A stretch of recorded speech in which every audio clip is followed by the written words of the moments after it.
Hello, welcome to episode 2 of the journey to make or construct a computer-controlled, animated, lighted, clear plastic raincoat. In this episode, we're going to concentrate on converting the 3-volt logic levels signals from the Raspberry Pi to the 5-volt logic level signals of the LEDs. So we have to design an electronic circuit. So I will do that, enter it into the Kicad EDA, or Electronic Design and Analysis suite of tools, which are open source and freely available, and then run the simulation program, a simulation on SPICE software program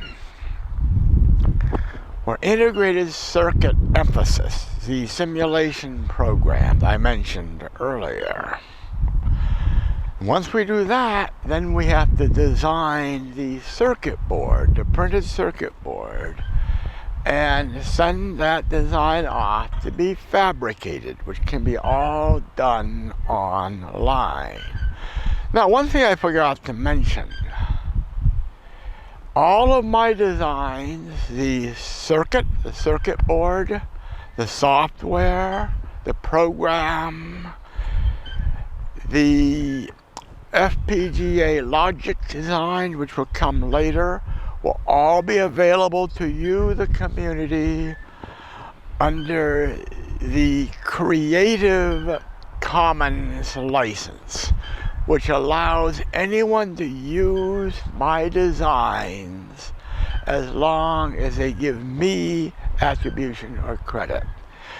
All of the material will be available on my GitHub account on the URL you see on my right. So, without further ado, come along with me on this journey.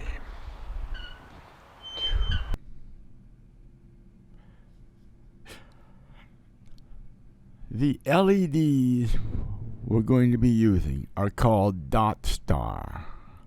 They're from Adafruit, but they're also available at Mouser and other distributors. These are LED strips. Each LED is an integrated LED with processor. The actual LED chip is called the APA102. If you look to the right, this is the start of a strip. There are 4 wires in the strip. There's plus 5 volts. There's the clock pin, the data pin, and the ground. The clock and the data pin here require 5-volt logic. Here's the RPI, Raspberry Pi, on your left. It requires 5 volts of power and ground as well. However, for the clock and data, they put out 3.3 volts for the GPIO lines coming out of the Raspberry Pi. So these are GPIO. Let's see if we can write that. There's about 20 GPIO lines. We're only going to use 2 of them. Later on, I will show you how to do the actual physical wiring. So we have to convert 3.3 volts to 5 volts. Best way to do that is use what's called a Mosfet. It's going to be a crude drawing, and I'm only going to draw the circuitry for one, either clock or data. They're going to be identical. A Mosfet consists of a gate, a source, and a drain. Okay, the source is usually drawn something like this. Now, okay, a MOSFET works in the way that the voltage on the gate controls the current going from the source to the drain. Now we have to be careful. Some some MOSFETs require a higher voltage than 3.3 volts to conduct. The 2N7000 will conduct at less than 3.3 volts, which is very important. So we're just going to make a note of that. 2N7000. Okay, they're available anywhere. Okay, now to make this work, we take the source and we put that on ground. Okay, 0 volts, same as here. Okay, this is ground here, and this is ground here. And that's the symbol for ground on a schematic. That goes to ground. Let's do the clock. The clock. We would think you just put that right straight to the gate, but you can't do that because the gate is what's called a capacitive element, meaning that when you change the voltage on the gate, it behaves like a capacitor. So there'll be an instantaneous heavy draw of current to ground. The Raspberry Pi GPIO pins are limited on how much current they can conduct without damage. Once the gate is at full voltage, then there's no current. It's only that brief period of time when there's a surge of current going to the gate. So to prevent damage to the GPIO pins, we're going to insert a current limiting resistor between the Raspberry Pi pin and the gate, something like this. Now, there'll be a whole nother one of these for the data. Now, that leaves the drain. Remember, this is source, gate, drain. Now, you would think just connect the drain to 5 volts. Okay, and that will provide the 5 volt logic. You cannot do that. Again, you have to have a current limiting resistor. Otherwise, you would damage either the MOSFET or your 5 volt source. This is a low power MOSFET that can conduct up to about 70 milliamps. So most likely, the MOSFET will be damaged. So let's add a current limiting resistor. Something like this. And this will be connected here to the 5 volt source. Something like that. Now, when the MOSFET conducts, the voltage here will go to near 0. When the MOSFET does not conduct, the voltage will be pulled up to 5 volts by this resistor. So it is this point right here that we want to connect to the clock input of the LED strip. As I said, this will be repeated for the data. So basically, that's what's going on. Now, important to realize, this is also inverting. So if this is at 3 volts, which is logic level 1, this will conduct, which means this will be 0 at logic level 0. So this is an inversion. We can take care of that in the software here, so that when we want a logic level 1 going to the LED strip, we want a logic level 0 coming out of the Raspberry Pi. So this is a very, very rough drawing of the circuit and what is going on and what we need to do to at least operate the LED strips as far as hardware. Later on, we're going to talk about the protocols and the software. Well, here is the main panel for Kicad, which is the open source electronic design and analysis tool. There are many commercial ones that are far more expensive, but this tool is open source. Anyone can use it, and it's quite mature, so it's fairly stable.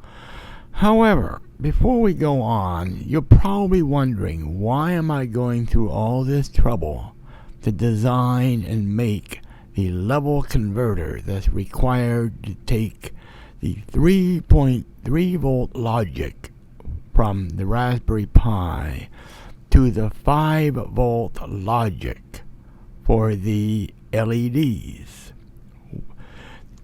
There are plenty that are available. Well, I tried them. Adafruit has some. I think SparkFun had some. They all had a poor rise time, that there was a significant delay when the input goes from 0 to 1 to when the output goes from 0 to 1. Sometimes there was a delay of maybe close to 5 to 10 microseconds before the signal reaches stability. So I have chosen to design and build my own in an attempt to improve that metric so I could have a faster data rate going to the LEDs. So here we go. So here we are at the main panel of Kicad. We're going to go up here and we're going to select a schematic. Click on that. Now here you have a blank schematic with nothing on it. So let's start with the 3.3 volt output of the Raspberry Pi. We're going to create a pulsed output with that. So we're going to select the component and let's put it about over here. And from the component library, we're going to select VPUL pulse, voltage source pulse. Now, I need to remind you all, this is not a real component. So it's not going to be on the circuit board. It's just for the sake of simulation under Spice and Kicad. Now, the way this works is, it describes a pulse starting at 0 volts at the low level, and this would need to be changed. Actually, let's go ahead and let's edit the value.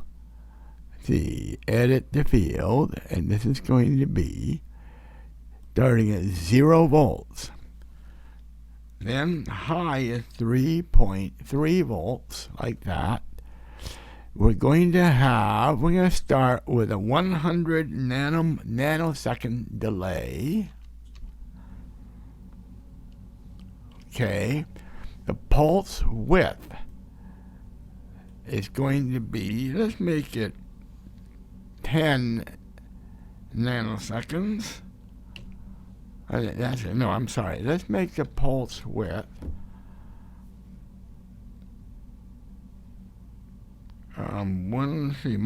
let's make it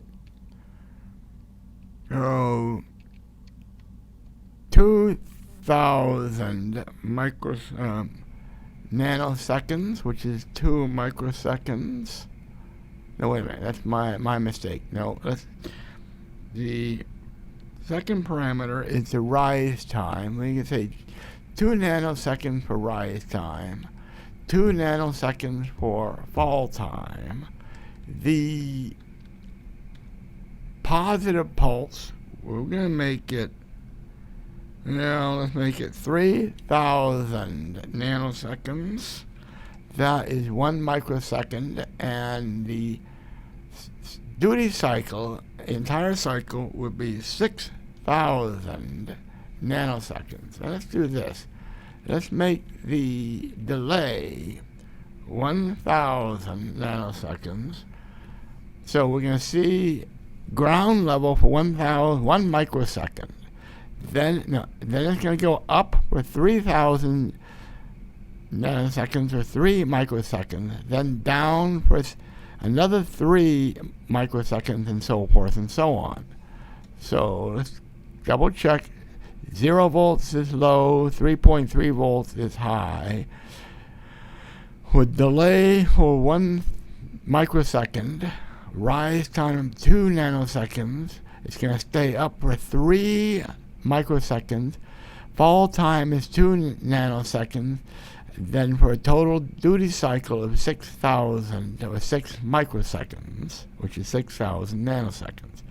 So let's try that. So this is the pulse, and we're going to change the label to Raspberry Pi, RPI, okay?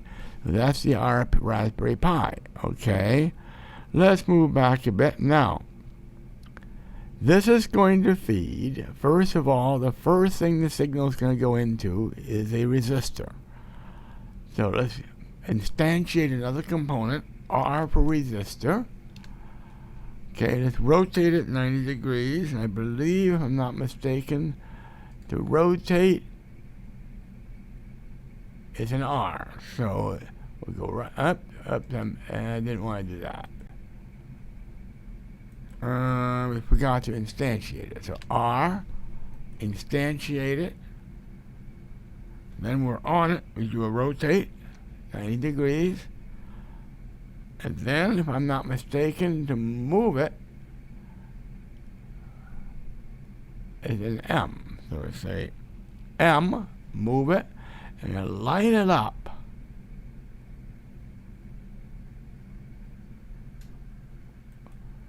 with the output of the Raspberry Pi, and we're going to draw a wire from the Raspberry Pi over to the resistor like that. Okay? Now, this is the input. Now, what we're going to do here, we're going to add another component. Oops. Oh, I keep doing that. Now it's on making a wire. We got to cancel the wire. Go back to where we were. Let's go to instantiate a component. Come over here, and we're going to say connector.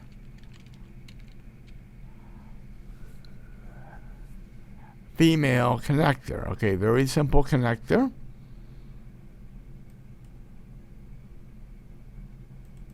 Double click on it, instantiate it. Now we're going to rotate it. This is the connection point. So we're going to rotate this.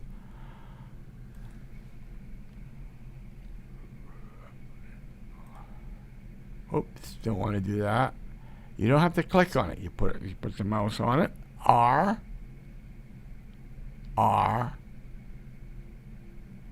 Oops, darn it.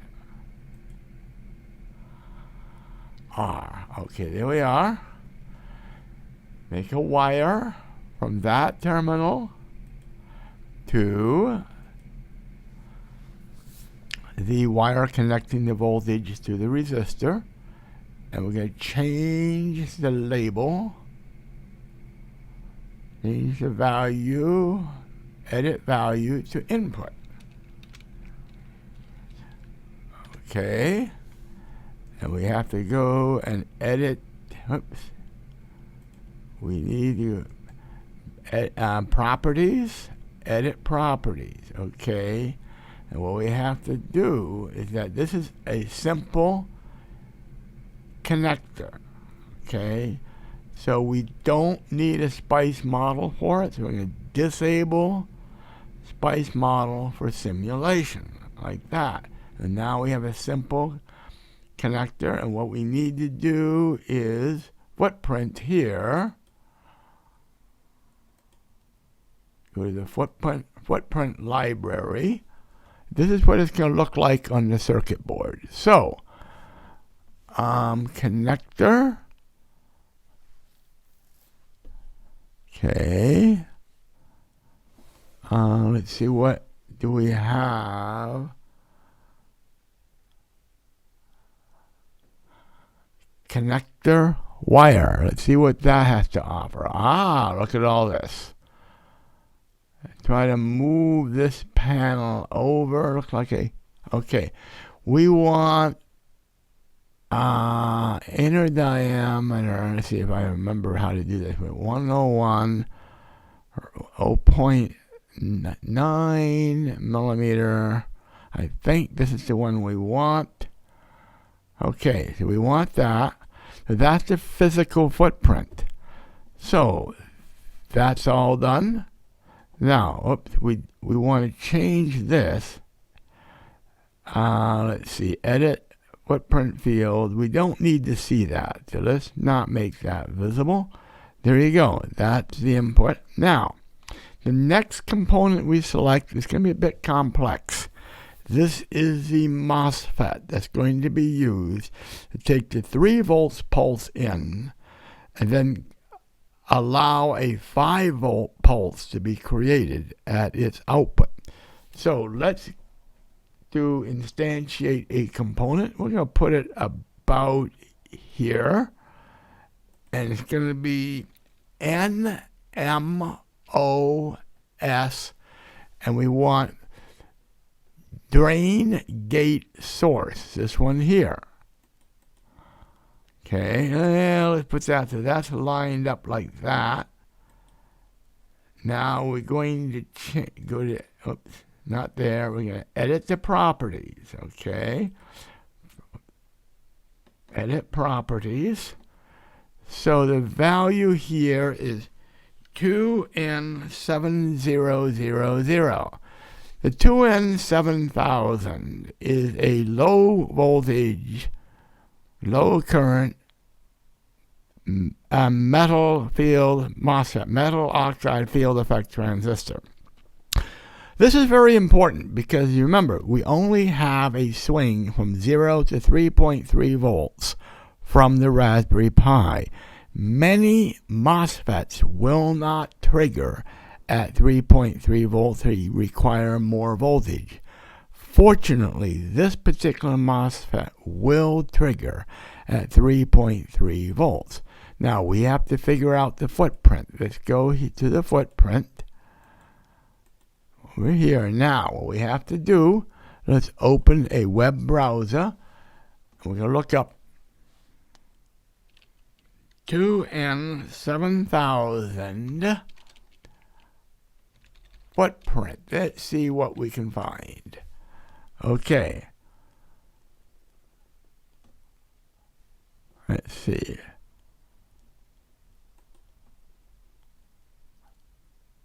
See what we find here. Footprint is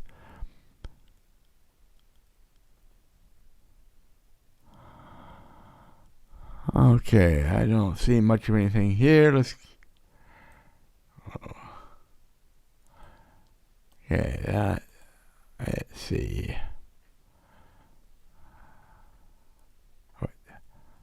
2N7000. Let's see what Wikipedia has to say. It's housed in a 2T092 package. Okay, you can see that. Not T0, but TO92. So let's see if that is in here. Let's see. Now, can we search this thing? Let's see. We don't want connector. TO. Boy, we don't. Terminal block. Okay, we don't. Oh boy, socket sensor. RF is going to have to be package TO. Boy, TO. Try this. TO. Boy, TO. 92 right there. Let's see what that looks. That seems to look like it. So let's take that, select it. Come on. T092. See that? All right. And that's the package. Okay, that's the easy part. Now, what we have to do now, we have to come down here. Now, This is called the Spice Model Editor. This tells Spice how to model the Mosfet. This is far more complex in modeling than, say, a resistor or a capacitor.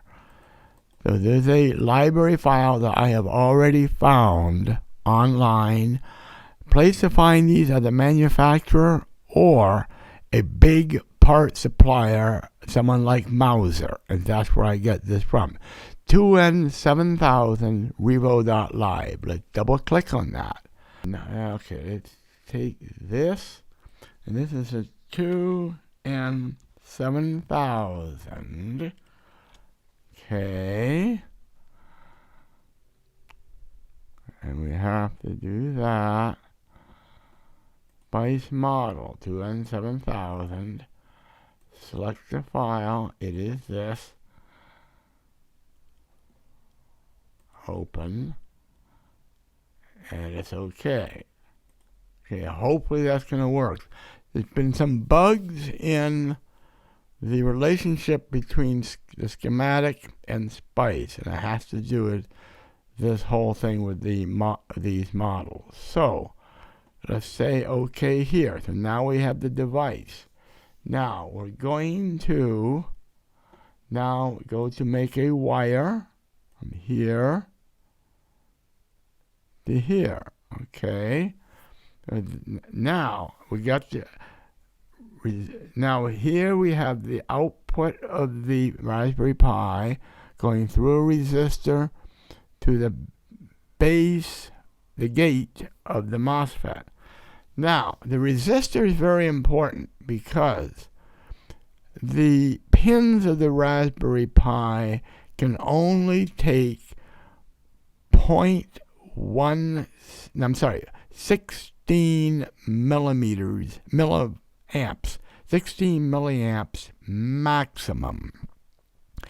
Any attempt to pull more than that much current will damage the GPIO pin banks of the Raspberry Pi.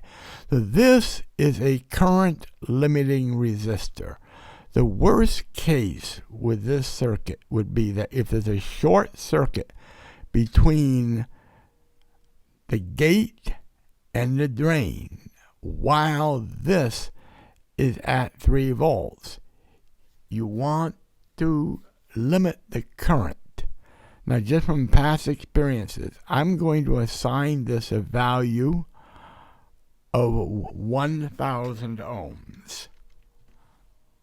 Okay? Now, knowing that the gate is a capacitive, has capacitance, because the gate needs to hold a voltage in order to allow the current to go from the source to the drain. A capacitive load will have current for a transient or a period of time while the voltage changes. So what I'm going to do here, I'm going to add another terminal like this over to here, only temporarily. We can use this as a test point. Okay, so look at the voltage here and here. This, by looking at the voltage here, you can see what kind of transient is happening due to the current in the Mosfet. So let's relabel this to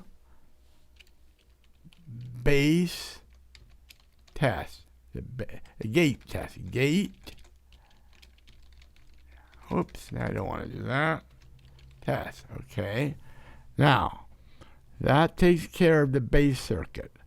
Now, so let's look at the resistor. So let's say this is grounded at 0 volts and this is 3 volts. So let's pull out that trusty calculator.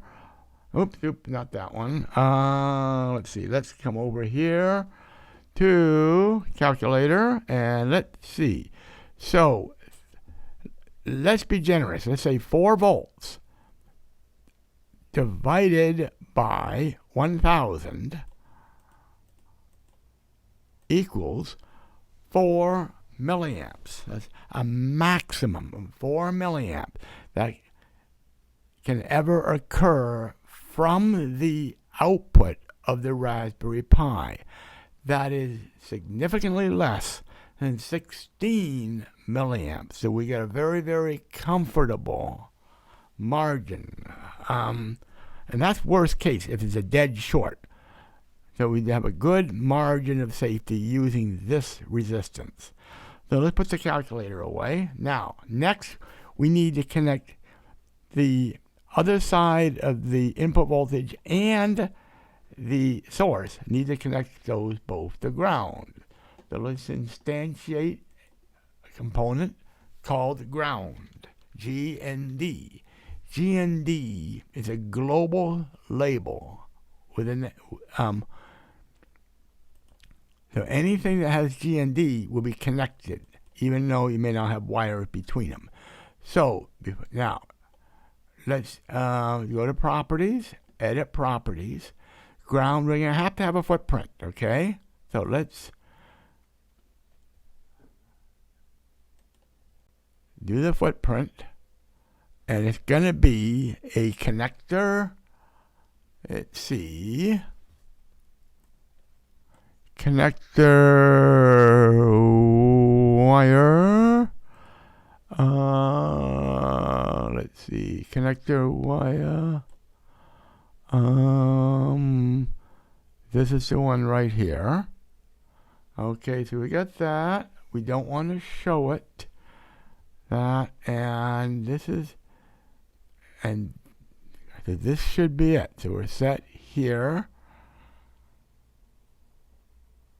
Click OK.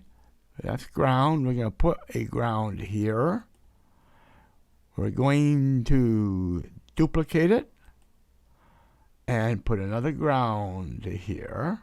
Okay, so that takes care of the input side of the Mosfet. So this is the 3.2 volt side.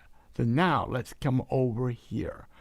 We're going to have another resistor. So let's duplicate this resistor, bring it up to about here, instantiate it, let's rotate it,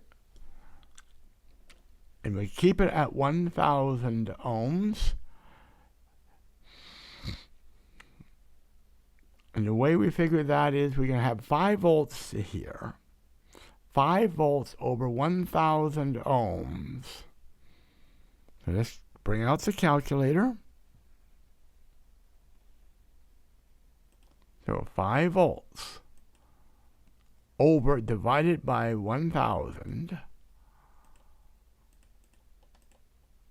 creates an output of 5 milliamps, which is plenty to drive the inputs of the LED strips. You don't want to make this too much because it can impact the operation of the Mosfet, remembering that this is only a small signal Mosfet. So that's fine. That gives a good, comfortable margin of safety. So let's bring a wire from the resistor to the drain, like that. Now we're going to create another terminal. So we're going to borrow this terminal, and we're going to duplicate it, drag that over to here, and we're going to rotate it. See if this will work. Okay, nope, I have to, yes, that's fine. And let's move it. We're going to move it down to about here. Then draw a wire from that to the drain, like that. So that's going to be the 5 volt output. So we're going to relabel this. Let's see, edit value, output. Okay. Now let's just check this. I'm going to check the properties, and it's got the footprint. Everything looks fine here. So we're just going to say okay there. So that takes care of that. So now we're missing the 5 volts. You have to pull this up to 5 volts. So first of all, we're going to create another connector. So we're going to duplicate this, bring it up to here, and let's rotate it. We gotta rotate it again. Rotate. Then move over. Nope, that didn't work. Okay, let's try that. Move over to here. Now we're going to draw a wire here, and if I'm not mistaken, I should be able to label this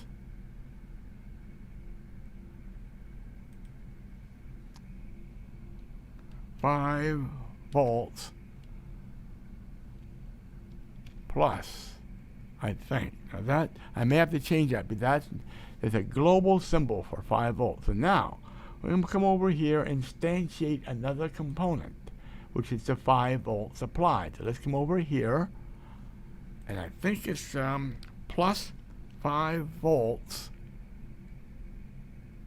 power. Okay, no, that's not it. It's going to be D.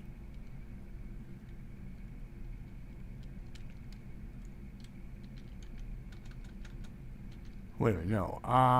Let's see. DC.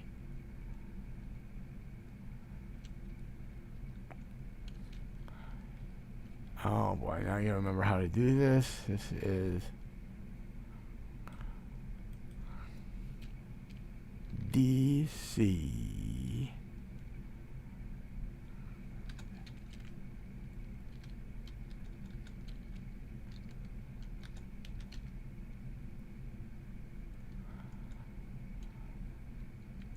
VDC. There it is.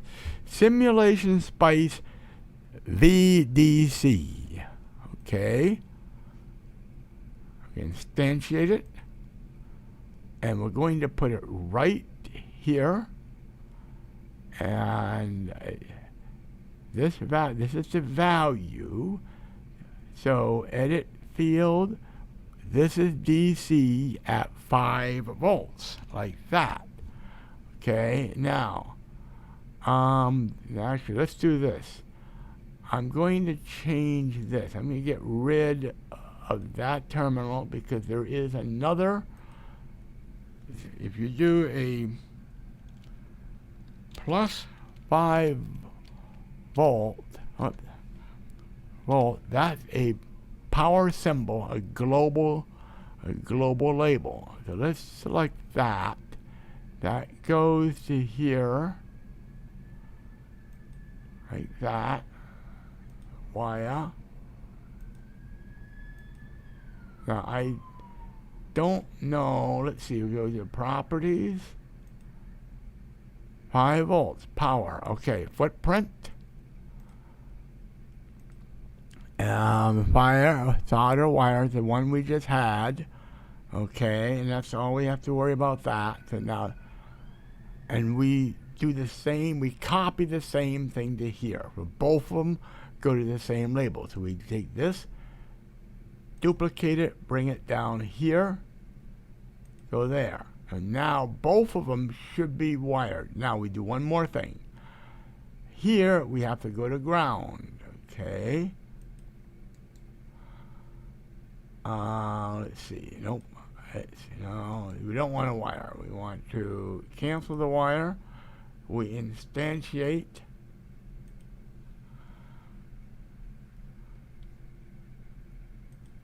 Let's see, instantiate a component. G and D. Okay. That's going to go here like that. Now, one of these grounds, we're going to have to make it a footprint, and once we make one a footprint, they should be all connected together. So let's select this one here. We're going to go to properties, edit properties, and it looks like we've already done it. Okay, so let's we say okay there. Now, looks like this should be all set. Let's do this. VDC. Let's relabel the value 5-volt supply.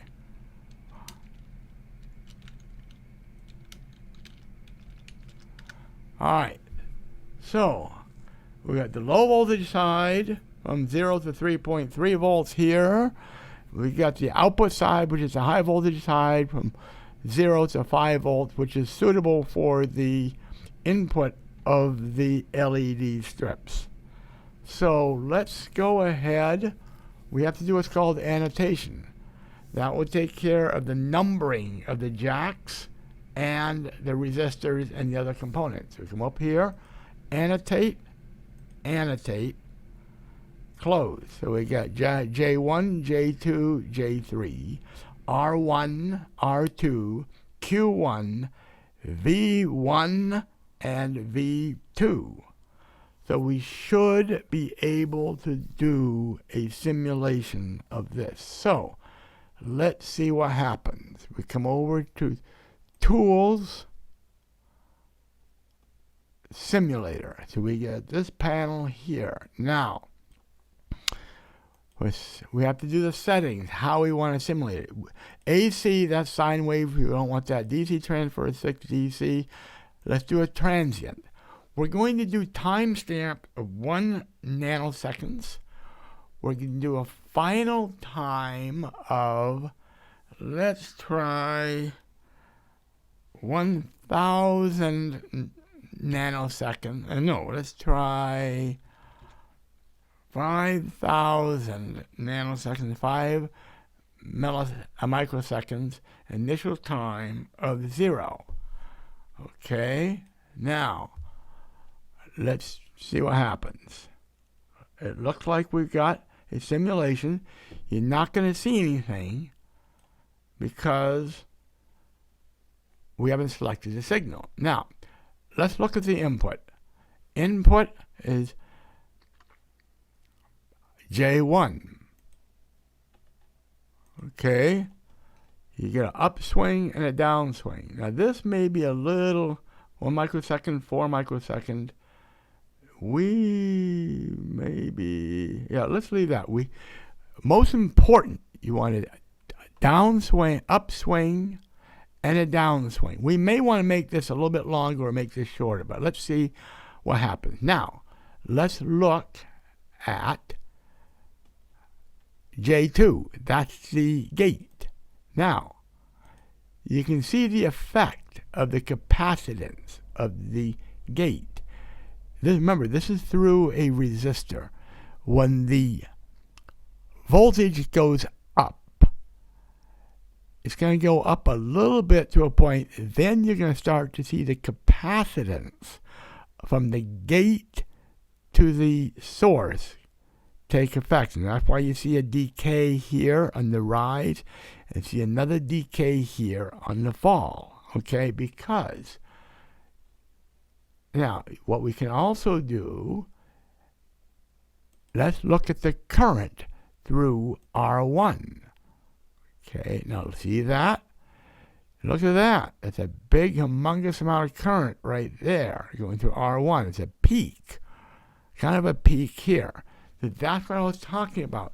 So right now, the maximum current pulled through that resistor is 3.2 milliamps in one direction and 3.2 milliamps in the other direction.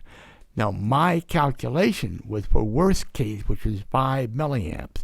So we've got a very, very comfortable margin of safety with the 1 kilo-ohm resistor. So, let's take that one out. Let's remove some of the clutter. Okay, now what we need to do, we're going to now look at the output, which is J3. Now, here's where it gets fun. This is the 5-volt output. We can ignore this. Okay, so we can see where it goes down. There's a delay going down and a delay coming up. Okay? The red is the time when the input goes up, and the input goes down. Okay, so the input pulse goes up at 1.0 microseconds. It's got a decay on the output going down. Remember, the output's going to be opposite the input. So input is logic level 0, output is logic level 1. So yes, this is an inverter, or a not, but we can take care of that by software by changing the output assignment for 0 and 1 values. So that's no problem. So think of this as the 1 value. Okay, this is the 0 value. So you have a delay on the output from 1 to 0 of about 2 microseconds. The delay on going from 0 to 1 is about 0.5 microseconds. That makes sense because you have more capacitive action on the getting the Mosfet to conduct than getting the Mosfet not to conduct. Remember, when this goes down, that means the Mosfet is conducting. When this goes up, it's now not conducting. So we've got a the worst case is this 2 microsecond delay. You need to have this comfortably set on its value when the clock pulse happens. So this pulse is a total of 4.5. One. The safe part of this is from 2 to 4, which means you want the clock to happen somewhere here. And of course, it's going to repeat itself. So let's do this. Okay, here is the updated circuit. As you know, we've only had one of these for the initial simulation, but we need 2 of them, one for the data signal and one for the clock signal. Now let's try to zoom in. I want to show you how the pulses are set. This is the data. The data goes from starts at 3.2 volts, goes to 0 volts and repeats. Initial delay of 2 nanoseconds. Rise and fall time to 2 nanoseconds. The data pulse would be 4 microseconds to 4,000 nanoseconds. The entire cycle for the data is 8,000 nanoseconds or 8 microseconds. Now look for the clock. Now note that the clock has a shorter cycle, but let's start from the beginning. We start at 3.2 volts, go to 0 volts and repeats. The initial delay is 2002 nanoseconds, or 2.002 microseconds. Rise and fall at 2 nanoseconds. The pulse width is 2000 nanoseconds at 2 microseconds. The entire cycle is 4,000 nanoseconds, or 4 microseconds. The reason we do this is that the only part of the clock cycle is the downswing or negative slope of the clock input. That slope will repeat once every 4 microseconds. And that slope needs to be in the middle of each of the data pulses, which are 4 microseconds long. So halfway through that is 2 microseconds. Let's go to the simulation so we can see that better. Here's the simulation. Let's rerun the simulation. We don't want to do that. Let's run the simulation. Now, let's start looking at the signal. Let's go to J1, That is the data input from the Raspberry Pi. Okay, you have a 4 microsecond pulse of 0, 4 microsecond pulse of 3.2 volts, which is logic level 1. Let's talk about these in logic level, okay? Then that repeats. Now again, this is the input from the Raspberry Pi, which means the logic level 1 is 3.2 volts. This is data. Let's go back here. We're going to go to J4, which is your clock input. Let's go here. Now here's where it's important. First of all, the negative slope of the clock, which is this one, and this one, and this one, and so forth. That's the only thing that's important in the clock signal. Now you notice that the negative slope in the clock is right in the middle of the data pulse. This one's a 0. This next one, the negative slope of the clock, is in the middle of the data pulse, which is a 1. That is very important because, remember, these are inverted by the Mosfet to the output. So that means this negative slope will become a positive slope in the output. This will be a 1 in the output. 5 volts is a 1 in the output. This next pulse, this would be a positive slope again, but the data will be 0 because that's opposite this logic level 0. So that's going to, on the output, that this is going to clock in a value of 1 to the LEDs. This will clock in a value of 0 to the LEDs. So now, just to make sure things look okay, we're going to check the probe to the gate, which is J2 for data.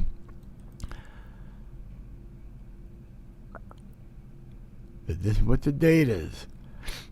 Input. There is a delay caused by the capacitance. However, the negative slope is well within the stable part of the data pulse, both on the 0 side and on the 1 side.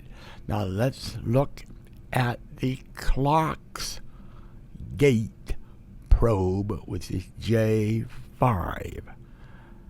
So here's the clock. Down slope on the clock, which is a little slanted, but still within the comfortable area of the stability of the data signal on the downside, and likewise is within the comfort area of the data signal on the top side on the input. Now this is the input. Now, to avoid confusion, let's go ahead and remove these traces. You can easily get too many. So now, okay, now we have a blank slate on the simulation. Let's come here and add in J3. This is the data output as seen by the LEDs. There you go. Maybe hard to see. There's a logic level 1 here and a logic level 0 here, and the appropriate delay here and here. Okay, that's fairly straightforward. 4 nanoseconds, another 4 nanoseconds. Okay, now let's look at J6, which is the clock output. Okay, remember what's important is this here, the positive swing of the clock, and this here, the positive swing of the clock. Now, as you can see, the positive swing of the clock on the output on this pulse will clock in a logic level 1 to the LEDs. This will clock in a level 0 to the LEDs, and so forth. Remember, we don't care about this one or this one. You notice that the positive swing is well within the comfort range of the stability of the data on a logic 1. Likewise, the positive swing on the clock is well within the comfort range of the data on a logic level 0. So this looks fine. And by the way, this could stay a 1 if it's 2, 1, 1 something. Or this could be a 0 and stay a 0. So each data bit is this. A data bit is 4 microseconds long with this comfortable setup. We could probably shorten it to 3 or tighten it further, but let's stay comfortable. Let's now try to do some calculations based on this length of a data bit.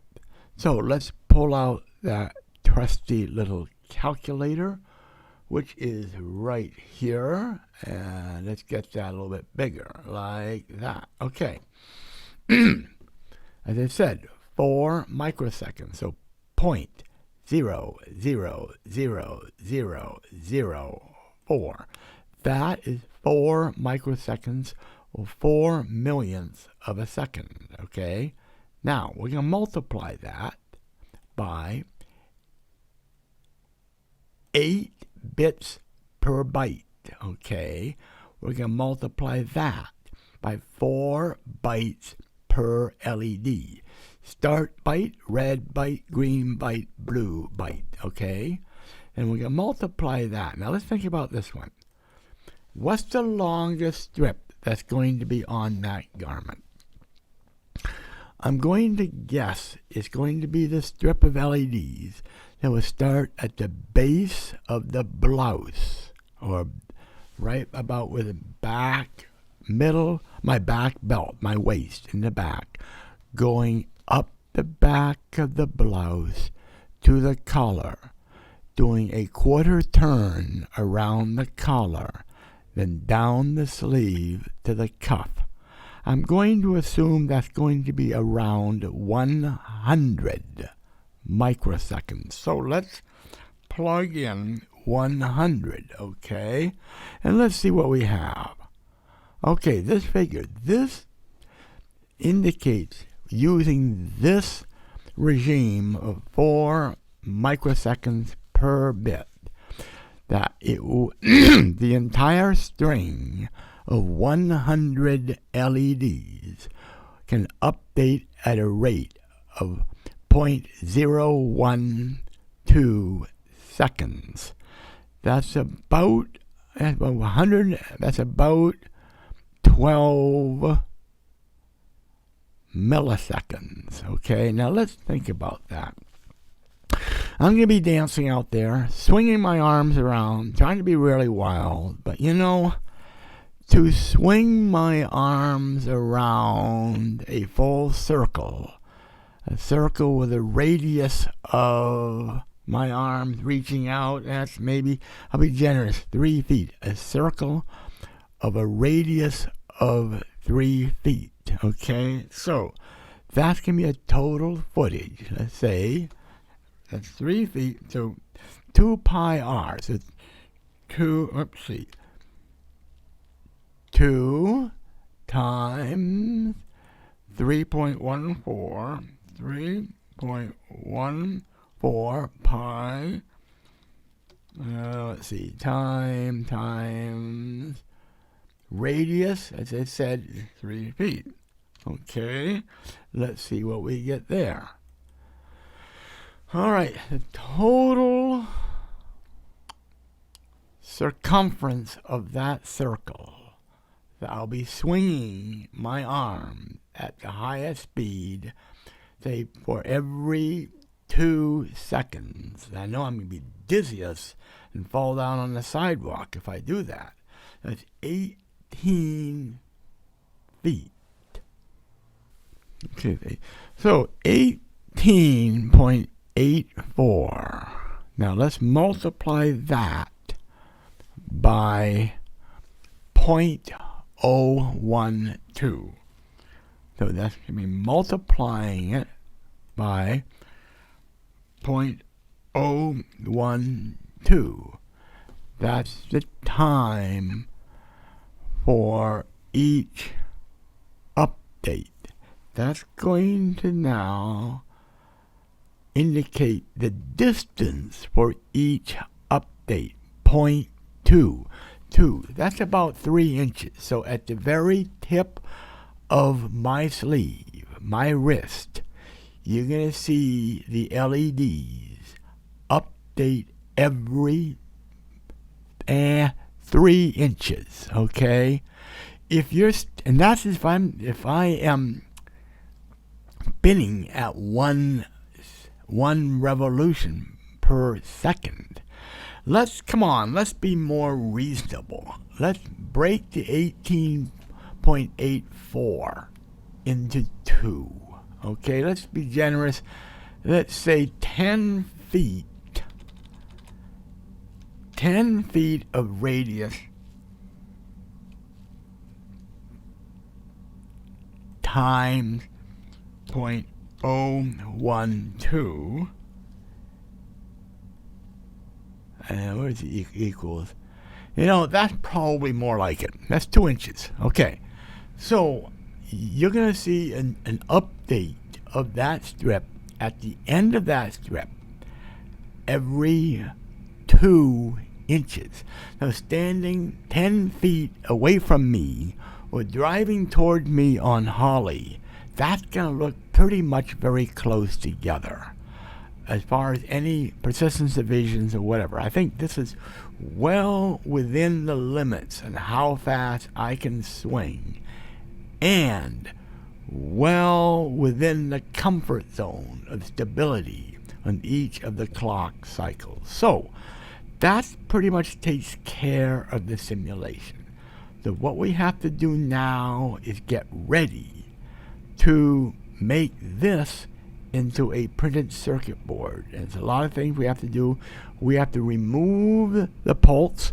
We have to remove the DC supply and so forth. So that's the next step. As I mentioned, we have a functioning circuit.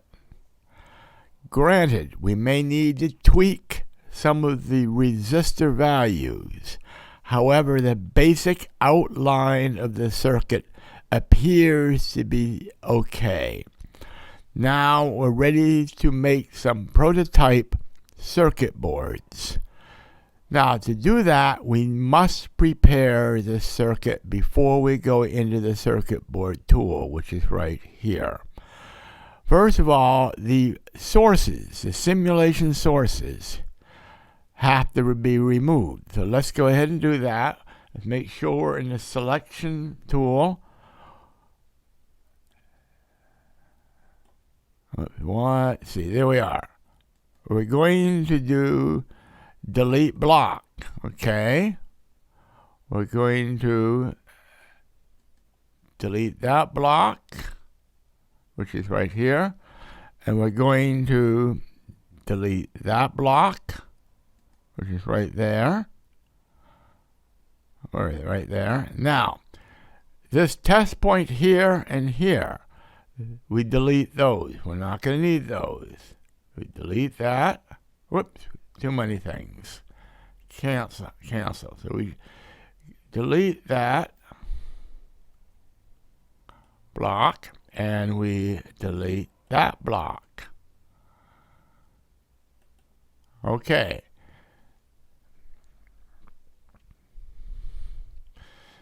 Now, we're going to now create the duplicate for the ground connections and the power connections and the output connections. So, let's do the output connections first. So, what we're going to do, so they're readable in the schematic. Actually, let's take this.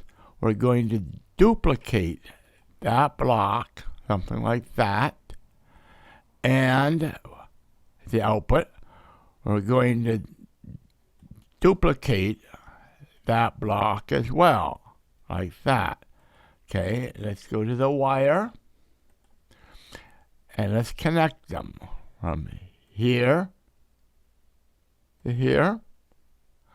Okay, and from here to here. Well, now we have two outputs for each, the clock and the data. That's in case we want to do two strips of LEDs, say one for the left-hand side of the garment and one for the right-hand side of the garment, since I like symmetry. Now let's work on the ground. Let's go here, duplicate, over to here. Now let's think about how many we'll need. We're going to need a ground to go to the ground to the Raspberry Pi. That's one. We're going to need a ground that's the ground to the power supply. That's two. We're going to need a ground that goes to the LED strip. And let's say we're going to have a maximum of 2 strips per driver. That's 3, that's 4. We're going to add an extra one for daisy chaining. That's 5. So we're going to need 5 ground connections. That's 1.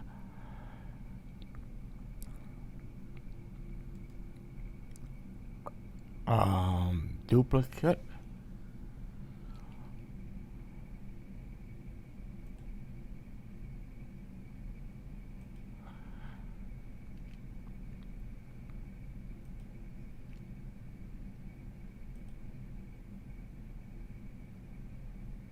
Actually, we may not need to think about this now.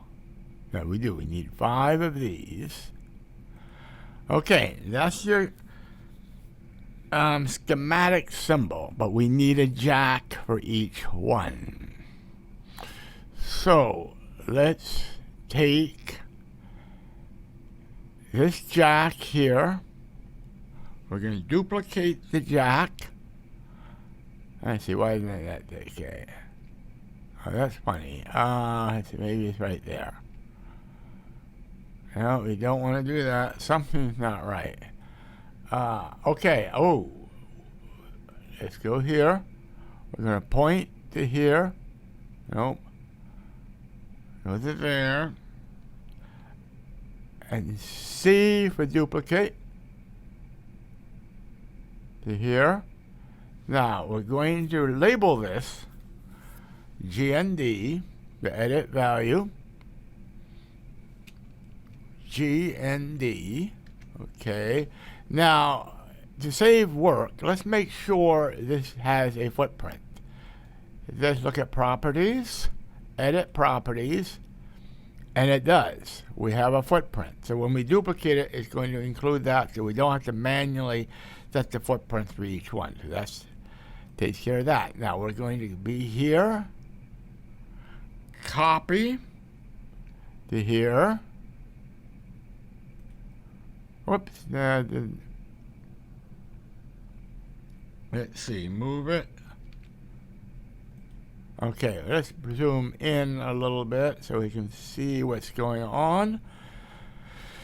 Let's see. Oh, we're going to make this and copy to here. Copy to here. Copy to here. Okay. Now you have to, when you do this, you have to make sure that the little square lines up with the square on the component so the connection is made. So we now have 5 ground connections. Let's again count that. You have 1 to come from the Raspberry Pi, 1 to go to the strip, 1 to go to the next strip, 1 to go to the power supply, and 1 for daisy chain. So that looks fine. Now, that's the ground. Now, we have a power supply. Okay, 5 volts. So let's copy that to here, and let's talk about this one. We're not going to have a 5 volt from the Raspberry Pi.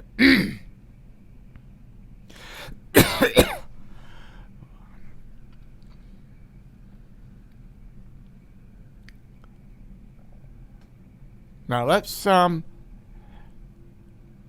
talk about how many of the 5 volts we're going to need.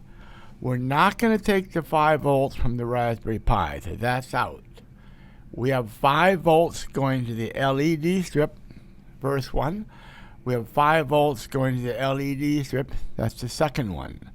We have 5 volts from the power supply, that's the third one. 5 volts daisy chain, the fourth one. So we need 4 of these. So it's 1, copy, 2, copy, 3, copy, 4. Okay, again, we're going to copy the jack. Whoops, got a little confused at the selection. Okay, we're going to copy that. Now, see the little squares? They have to match. Actually, let's see. We forgot to do one thing. Park this here for now. But we need to rotate each one of these so the square is up. So, see, that is rotate, rotate. Rotate, rotate, rotate, rotate, rotate, rotate. Okay, now let's zoom in and see the square here and here. They have to match. Let's go here, move, and it gets the squares on top of one another, and the connection's made. That's one. Now we're going to copy the connector out. Whoop, we forgot to do one thing. Let's label it. Edit value 5 volts. Okay, 5, leave a 5 was short. Okay, so let's copy that labeled connector. So let's copy for that one, copy for that one, copy for that one. Oops, for that one. Okay, we have, that one's off. See, the squares did not match. So let's move that right there. And now you see 4 of them. 4, 5 volts, 5 grounds. Okay, 2 outputs for each one, and a single input for each one. Now, let's go ahead and make sure that everything has a footprint. Now, let's look at this. Let's open the properties, and we have this footprint. Okay, so that's okay. Now, let's look at this.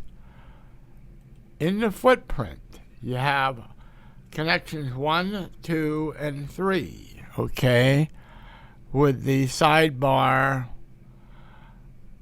this is a flat with the 1 to the left of the flat. We have to make sure this matches the actual component. We have to go to the web and look up the 2N7000. This is the Wikipedia article. What we want to know is right here. Here's a flat on the package. We see that the source is on pin 1, the gate is on pin 2, and the drain is on pin 3. So looking at this diagram, pin 1 is the source, pin 2 is the gate, pin 3 is the drain. Now looking at the schematic, pin 1 is the source, pin 2 is the gate, pin 3 is the drain. Okay, we confirm that the schematic agrees with the pinout from the manufacturer's information. However, there's a footnote that I need to point out that I failed to earlier. Over here, you see the model file for the 2N7000. If you look carefully here, the pins are reversed in the model than they are for the actual device, at least as it is manufactured by ON Semiconductor. What I did is I had to reverse the actual heading on the model. You see 3, 2, 1. This was originally 1, 2, and 3.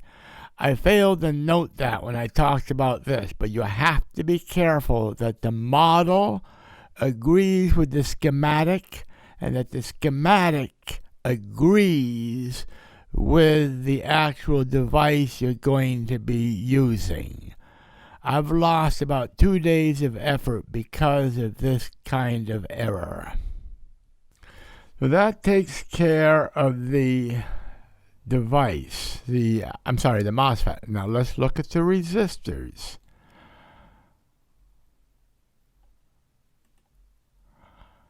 Axle, we have a footprint for the resistor, and for a resistor, like a capacitor or a coil, there is no polarity for the pins, so we don't have to worry about the pins here matching with the pins on the package or the model file. However, for a diode or a transistor, and especially for an integrated circuit chip, you have to make sure everything agrees.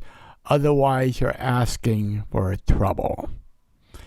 Now, before we go to the schematic, we have to do an annotation because all the component numbers have to agree. Let's move this up here. Like you see, J question marks. Those all have to be assigned numbers before we can go in to the printed circuit board. You come up here to annotate right there.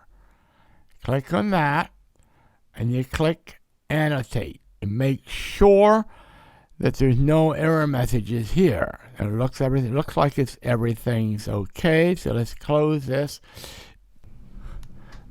Now you should be able to notice that all of the various components has a unique identifier. That's important for the printed circuit board. So let's come up here to the printed circuit board tool and see what happens. Okay, it will ask if you want to create it, and we're going to say yes here. Okay, this is the printed circuit board tool. As you can see, there is nothing here that we have to do. Come over here to update the PCB from the schematic. Let's press that and see what happens. Let's look at this and make sure there is no errors. So let's see what happens. Okay, we close. Now, what it does, unfortunately, is that it creates kind of a packed mess that you have to arrange and sort out to make sure the traces are not going to cross each other. The much more expensive commercial tools will attempt to do a full PCB layout for you, but this does not have the smarts to do this. Okay, now we R1, which is right here. That's the input resistor for the data. Let's identify it. And I believe to move, you move it with an M. So let's move that way over here. Get it out of the way. Okay. R2 is the input resist. I'm sorry, R3 is the input resistor for the clock. So let's select that one, M, and get that way over here. Okay, something like that.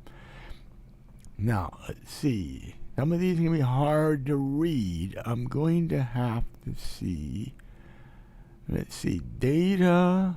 I think data input is this one here. So let's grab it. Whoops. And we're going to move that. And that's data input, which is going to be over there. Okay. Makes sense now. Data is going into R1.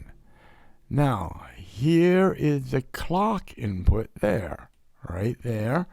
We're going to move that to here. Now, you notice that the wires are crossing right here. So let's take R3, rotate it, rotate, move it, and now we're correct orientation, data input into R1, clock input into R3. Now, if you remember correctly,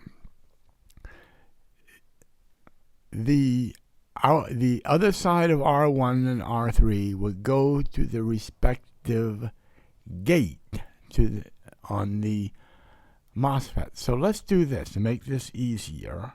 Let's move us over. Let's grab the 4 of these, and we're going to move this whole mess way over here so we can have room to play with. Now, we'll tighten things up later. So Q1 right here is the Mosfet for the data. So let's move that over to here. Now, the wires are going to be a bit tangled up. We'll worry about that later, but let's just get that like so. And Q2 is for the clock. So we're going to move that one to here. Okay. Now, the pin 1 was the source. Pin 2 was the gate. And pin 3 was the drain. So, pin 1, that is to make sure. Okay. So, to make the tracing easy, we're going to take Q1, and we're going to do rotate. So now you notice, oops, I get that wrong. Rotate. So now, this is source, gate, drain. So the source here, and then which is the ground, okay? This goes to ground. So now the Mosfet for the clock, and it's going to be opposite. So rotate. Now let's move these. We're going to do a move so that the trace to the gate is lined up with the trace to the resistor. And the same here. We're going to move this one so we get something like that. So here is the input stream for the data. Here's the input stream for the clock. Now here, the two sources are wired together for ground. And let's make this a straight piece. So we're going to move this. Let's move this one in a tiny bit so you have right angles to the respective sources. Okay, now we're going to untangle this mess. Okay, now let's see now, R2 is the pull-up resistor for the data. Let's take R2, which is way over here, move it up to here, something like that, and this gets pulled up to the plus 5 volts, and the outputs will be right here. Now, we may have to move these later, but let's just get them sorted out for now. That's R4 is the pull-up resistor for the clock. So that's going to be something like that. Okay. Okay, so here's the output for the data is this wire here. The output for the clock is this one here. Now let's, for symmetry's sake, let's take this and move it up a little bit, something like that. Okay, now we gotta sort out this mess over here. So let's move this over here. Okay, data output. Okay, right here. We're going to move that over to here. This is data output. Okay, now there's going to be a duplicate data output. Remember, we had 2 of them. Let's see if we can find it. Now, they're all kind of jumbled up here. So let's move this one and see what we got. That's clock output. Let's just stick it over there. Let's try this one. Move that one. Data output. Let's move that over to here. Okay. Now we have the 2 data outputs going to R2 and the drain for Q1. Now we're going to do the same for the clock output, which is over here. We'll grab that one, come down here, something like that. And the other clock output is right there, makes that easier. We're going to move that over to here. Okay, so now, now we have the output for each one of these pretty well laid out. Now we're going to do the layouts for the ground and the power. We're going to put the grounds here, but this is ground right here. Let's keep the grounds on one side and the power on the other side. What's nice about that is that enables this whole circuit board to be a single layer circuit board. The fewer the layers, the cheaper the board is. Actually going from 1 to 2 layers is not so bad. But the top of the board is layer 1. The bottom of the board is layer 2.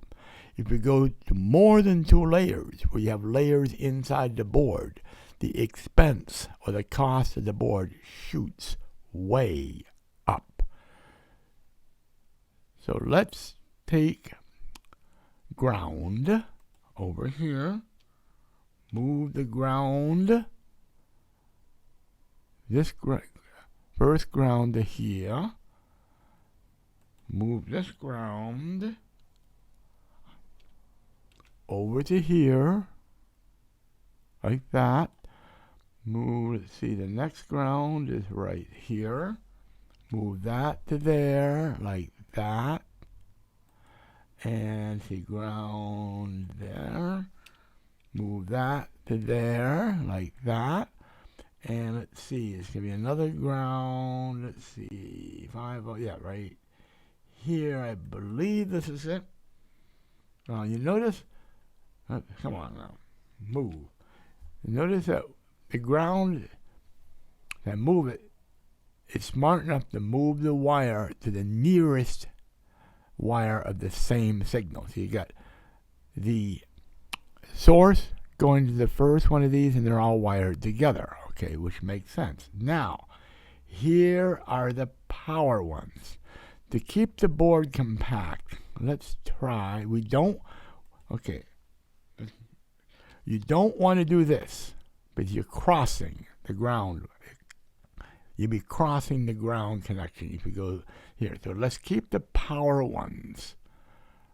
You'll be, okay, you're going to put it like so, and like that, and like that, and whoops, whoop, I didn't want to do that. Grab that one, move that. Okay, so now, essentially this half is power, this half is ground. The top half is the data. The bottom half is the clock. Now, what's important here is that the lines you see here are not the actual PCB traces. All they are indications of what are connected where. Before we start making the traces, we want to make sure that nothing is crossing. Now it's time to draw in the actual copper traces. So over here you have some options.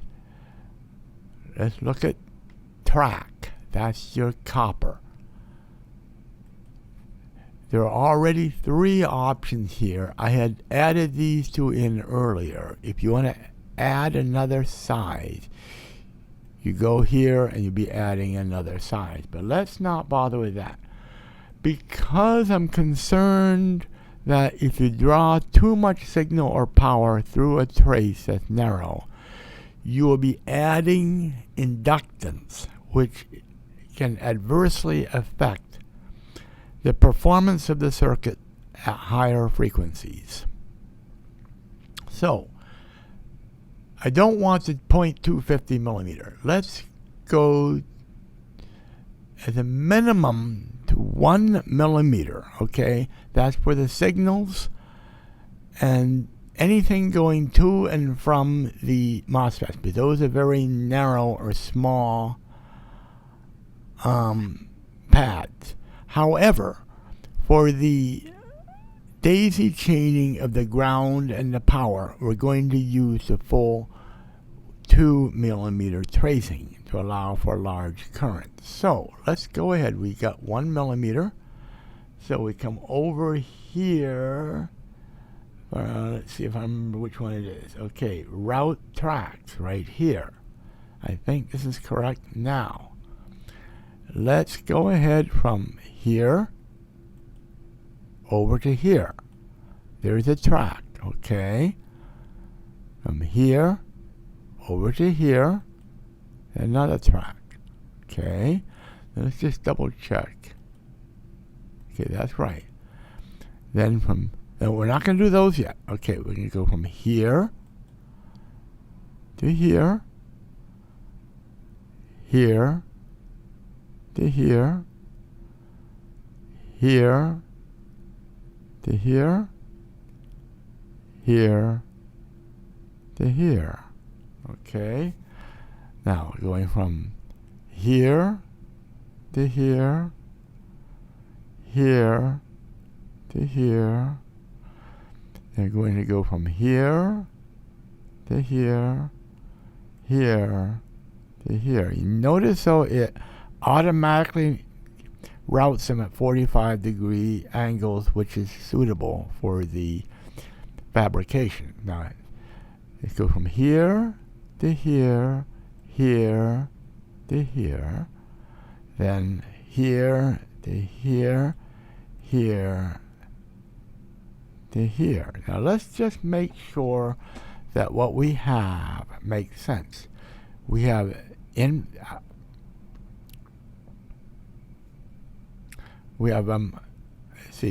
data input going into R1, R1 going into the gate, clock input going into R3, R3 going to the gate.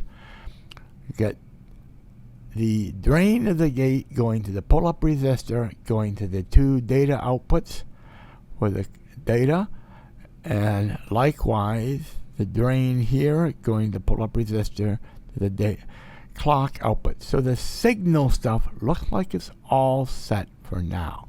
Let's come up here, select the 2 millimeter, and go from here to here, here to here, here to here, here to here.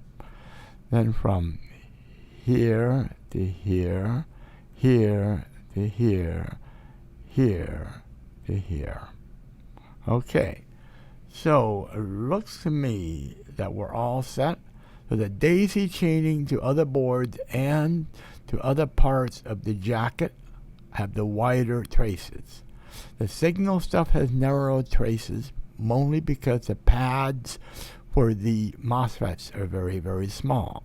So before we do anything else, let's save this file, okay, in case I'm doing anything wrong. Now the next thing we need to do is the outline of the board to tell them how to cut the board. So we come over here and see the edge cuts here. Let's select that right there, okay. Now we're going to draw a polygon, which is right here. I'm going to go to this corner of the board, okay. Whoops, okay, right there. To that corner right there. Then we go down to about, and let's see, about there. Then over to here to something like that.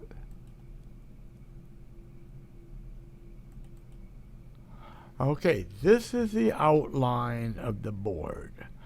Okay, so the fab will use this to cut the board from the stock. Now, you may want to arrange these vertically or differently, or if your outfit may only have 1 or 2 strings, you may not need so many of these. So we've got the basic board. Let's save the darn thing, because I always make mistakes. Now comes the fun part. Yes, we have a printed circuit board traced out, but how do you actually get a printed circuit board in your hot little hand to actually stick the components in? Okay, the printed circuit board companies that make printed circuit boards will not just take this file, but this file is only known by Kicad, but there is an industry standard called Gerber, G-E-R-B-E-R, or files that describe printed circuit boards to the manufacturers. So what we do here, we go to File, and we go to Plot right here. So Output Directory, Gerber, and we're going to say Open. Okay, you want to say use a path. Okay, I'm going to say yes. Okay, now I'm going to say border plot. Okay, border. Okay, we don't care about that. Edge layer. Okay, and well, we don't care. Pretty much everything else is there. Now, let's see. That is that. I think that's it. So we're going to generate the drill files. Okay. And I think we can leave all these. So we're going to generate the drill files. Okay. Then we generate the map file. I'm going to generate those. We close that.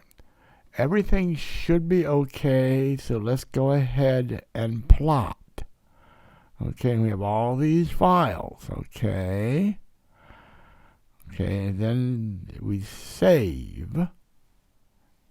And I believe, nope, that's just a text file. That's a report file. Let's save that. Going to be in. Let's see, new, let's see, we want new convert, new level, report.txt. That's that. So now we think we've done it. Let's put this away. File, let's see, save, file, exit. File, let's see, it's already saved, that's whited out, so we're going to say exit here, file, exit there. So we're done making the board. Let's do a quick review of that report. Let's see, is that in here? Yes, it's by RETXT. Let's see, here, Let's expand the window. Everything looks okay there. We're going to close that. And then we're going to go to Gerber. And there are the Gerber files and the drill files. So that should be it. Let's see if there's a way that we can look at the Gerber files. However, I want to let you know that I've had very, very good luck with the Kicad package. So I personally feel it's not crucial that you look at the results. But if you want a peace of mind, let's try to do it. We're going to first close this. There is a tool called Gerber View, at least on the Linux side. It's not the best, but let's see if this will work. So go to File, Open Gerber Files. Then we're going to say, go back here to New, Convert, New Level, and Gerber. I think we have to open all of these. Let's see what happens. Whoops, that's okay. We probably don't like. Okay, there is the Gerber view of the printed circuit board. That error we saw because we included the text file, the job file. So we don't care about that. Let's blow this up a bit. This is where, this is the traces. So they look okay.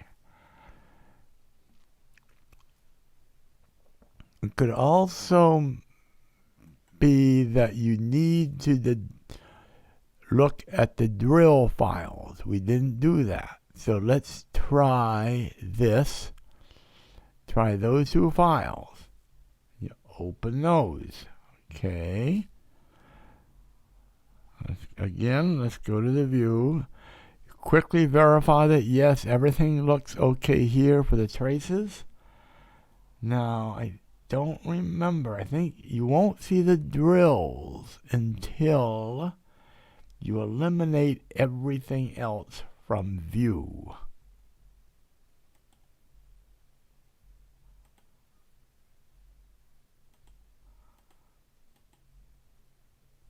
This is why this is tricky. And see, that is the drill right there. Okay, so everything looks fine here. So at this point, just to bring everything back, at this point, okay, we're ready to have these fabricated. Because I don't trust myself, I will order only 2 of them for now. If I'm, after my testing, I'm happy with them, then I will order enough for now of the jacket or the blouse. We'll worry about the skirt later, but let's get things going with the blouse. So, we got the files here. Let's close this for now. Let's open up a web browser. And if you say, in the search, printed circuit board fabrication, okay? As you can see, we have lots of options. At this point, I cannot really recommend any of them. We'll just have to let you do your own research.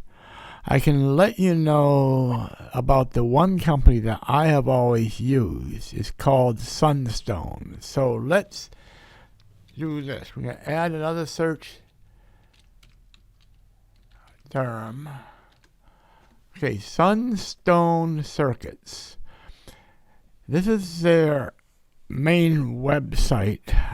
They are expensive, but the quality is very, very good. So let's leave it at that. That concludes this video on designing the circuit. The next video, I'm going to construct the circuit using a prototyping board, since I don't have the printed circuit boards, and start to do testing with an oscilloscope and a Raspberry Pi with software that can create the clock and the data signals. So thank you for watching. We'll hope to catch you next time.